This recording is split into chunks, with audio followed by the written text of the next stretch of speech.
السلام علیکم ورحمۃ اللہ وبرکاتہ۔ اگر بیوی حالت حیض میں ہو تو شوہر اس کے ساتھ ایک بستر پر ایک چادر میں یا ایک لحاف کے اندر سو سکتا ہے یا نہیں؟ آج کی اس گفتگو میں ہم اسی چیز کو حدیث اور فقہ کی روشنی میں واضح کرنے والے ہیں۔ یہ گفتگو بہت اہم اور خاص ہے، اسے اینڈ تک دیکھیں اور اس کی بالکل نہ کریں۔ محترم ناظرین، میں ارشد جمال اشرفی اور آپ دیکھ رہے ہیں ہمارا چینل دینی پیغام۔ ہمارا یہ چینل کتاب و سنت کی روشنی میں دین کی صحیح ترجمانی کرتا ہے۔ ہم دین کا یہ پیغام آپ تک پہنچاتے ہیں۔ اب آپ اس پیغام کو زیادہ سے زیادہ شیئر کریں، اور اگر آپ اس چینل پر نئے ہوں تو سبسکرائب کر لیں اور بیل آئیکن کو بھی پریس کریں تاکہ جو بھی نئی اپڈیٹ ہو وہ آپ تک سب سے پہلے پہنچے۔ جب بیوی پیریڈ میں ہو، حیض کی حالت میں ہو، تو مرد اس کے ساتھ ایک بستر پر ایک چادر میں یا ایک لحاف کے اندر سو سکتا ہے یا نہیں؟ اگر حالت حیض میں بیوی کے ساتھ مرد کا سونا جائز ہے تو پھر اس کی کیا صورت ہوگی؟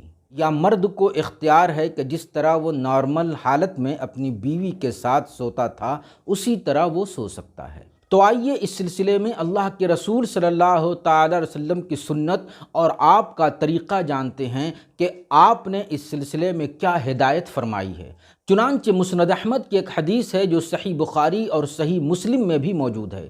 حضرت ام سلمہ رضی اللہ تعالی عنہا بیان کرتی ہیں کہ میں ایک بار اللہ کے رسول صلی اللہ تعالی علیہ وسلم کے ساتھ لیٹی ہوئی تھی کہ اسی دوران مجھے حیض شروع ہو گیا، تو میں چپکے سے چادر یا لحاف سے نکلی، تو پھر میں نے اپنے حیض کے کپڑے لیے۔ اس زمانے میں عورتیں حیض کے لیے ایک الگ سے مخصوص لباس پہنا کرتی تھیں، تو وہ کہتی ہیں کہ میں نے پہننے کے لیے اپنے حیض کے وہ مخصوص کپڑے لیے۔ تو اللہ کے رسول صلی اللہ تعالی علیہ وسلم نے فرمایا کہ کیا تمہیں حیض شروع ہو گیا ہے؟ تو میں نے کہا کہ ہاں۔ تو آپ نے مجھے بلایا اور اسی چادر میں اپنے ساتھ مجھ کو لٹا لیا۔ تو اس حدیث سے یہ واضح ہوتا ہے کہ حضرت ام سلمہ رضی اللہ تعالی عنہا حالت حیض میں تھیں، اس کے باوجود اللہ کے رسول صلی اللہ تعالی علیہ وسلم نے ان کے ساتھ ایک چادر یا لحاف کے اندر سونے میں کوئی حرج محسوس نہیں کیا۔ ایسے ہی صحیح مسلم کی ایک حدیث ہے، حضرت میمونہ رضی اللہ تعالی عنہا جو رسول اللہ صلی اللہ تعالی علیہ وسلم کی زوجہ ہیں، وہ کہتی ہیں کہ میرے حالت حیض میں ہونے کے باوجود اللہ کے رسول صلی اللہ تعالی علیہ وسلم میرے ساتھ سویا کرتے تھے، اور میرے اور آپ کے درمیان صرف ایک کپڑا حائل ہوتا تھا۔ یعنی حضرت میمونہ نیچے کا لباس پہنے ہوتی تھیں، یعنی ازار پہنے ہوتی تھیں۔ ایسی حالت میں اللہ کے رسول صلی اللہ تعالی علیہ وسلم ان کے ساتھ آرام فرمایا کرتے تھے۔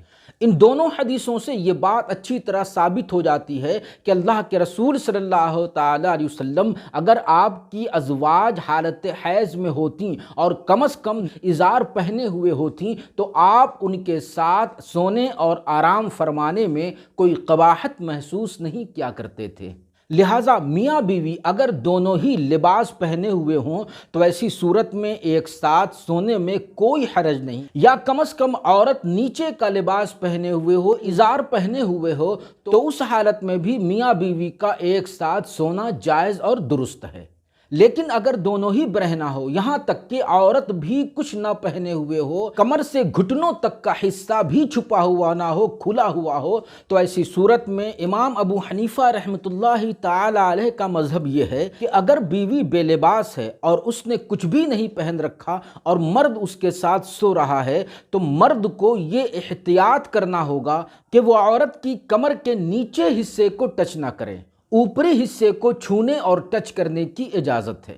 جیسا کہ امام سرخسی رحمۃ اللہ تعالی علیہ اپنی کتاب المبسوط میں لکھتے ہیں، وہ لکھتے ہیں کہ اگر وہ نچلے حصے کو بھی ٹچ کرے گا، چھوئے گا، تو پھر یہ خطرہ ہے کہ کہیں وہ حرام میں نہ پڑ جائے، کہیں اس کا نفس بے قابو نہ ہو جائے اور وہ حالت حیض میں اپنی بیوی کے ساتھ ہم بستری نہ کر بیٹھے۔ تو خلاصہ کلام یہ کہ اگر عورت نچلے حصے کو چھپائے ہوئے ہے، اگر وہ ازار پہنے ہوئے ہے، اگر مرد اس کے ساتھ سونا چاہے تو اس حالت میں اس کے لیے سونے کی اجازت ہے۔ والسلام علیکم ورحمۃ اللہ۔